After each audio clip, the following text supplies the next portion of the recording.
Okay, we're going to do a simple projectile motion question here.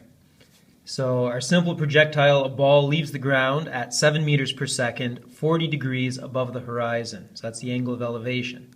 How far does it go? So draw a quick picture of what's going on. This is simple because the ball takes off and then lands at the same height.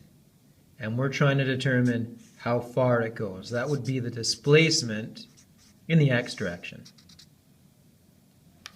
What we know of this ball is its initial velocity is 7 meters per second at an angle of elevation of 40 degrees.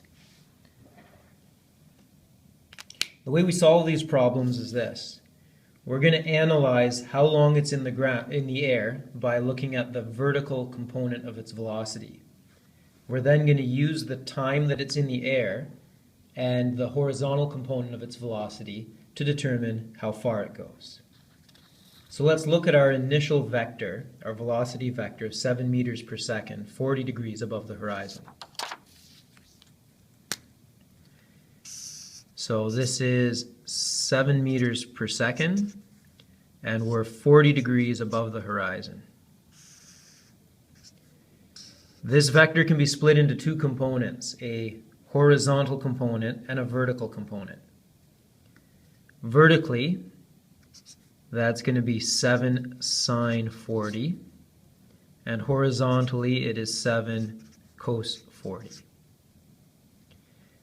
So if your initial velocity is 7 meters per second, then your initial velocity's x component is 7 times the cosine of 40.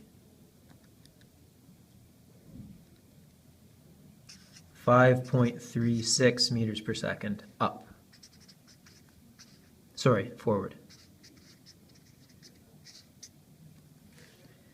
And your initial velocity's y component, that's the vertical component, is 7 times the sine of 40.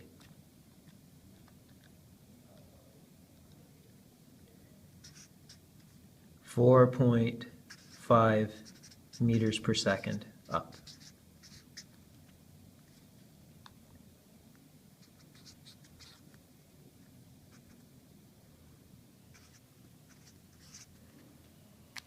Okay, knowing that it's going 4.5 meters per second upward initially, we can easily determine how much time it's in the air. So looking at the problem just vertically, so let's call this vertical analysis or air time. We have an initial velocity of 4.5 meters per second. We've got an acceleration of negative 9.8 meters per second squared. That's acceleration due to gravity. If the ball is initially going up, we're calling up positive, and acceleration is negative. Also, since this is a simple projectile, it's taking off from the ground and landing on the ground. So the total displacement in the y direction is 0. It ends at the same height that it starts at. So in my vertical analysis, I'll say that the displacement is equal to 0. Now we know displacement is initial velocity times time plus half acceleration times time squared. We have acceleration, we have initial velocity, we have displacement. We can easily find the time that the ball spends in the air.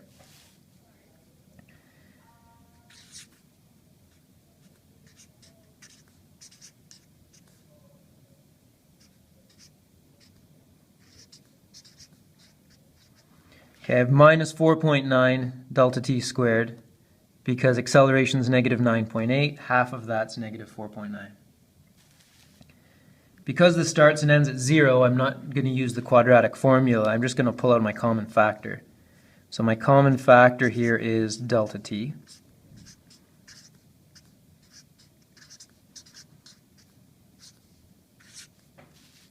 And since either delta t is 0 or that is 0,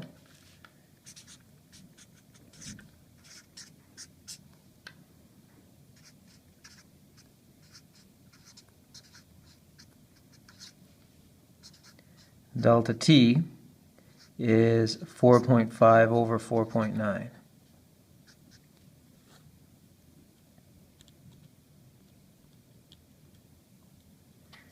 Which is 0.92 seconds.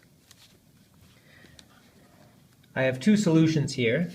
Remember, I'm doing vertical analysis, so we're essentially asking the question when, after how much time, is the ball at this height? Well, it's at this height after no time, and then it is again at this height after 0.9 seconds.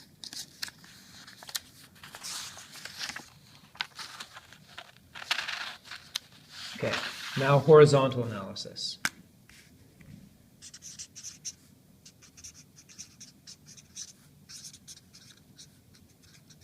Or we could call this forward motion.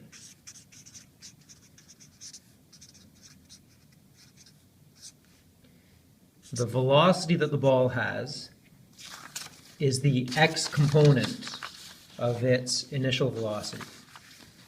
So our x component was 5.36 meters per second forward.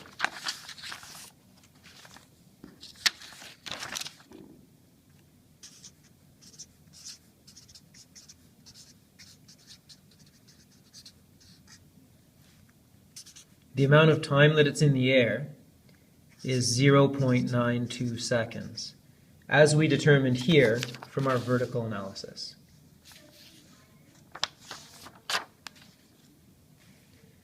The horizontal displacement is just the product of the velocity and time. There's no acceleration horizontally. This ball is not slowing down or speeding up in the forward direction. It is always accelerating downward, but that only affects the vertical analysis. So displacement is 5.36 meters per second multiplied by 0.92 seconds.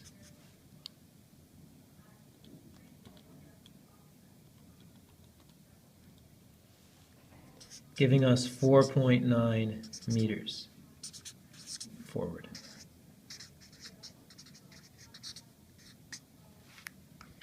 And that's how we solve a simple projectile motion question.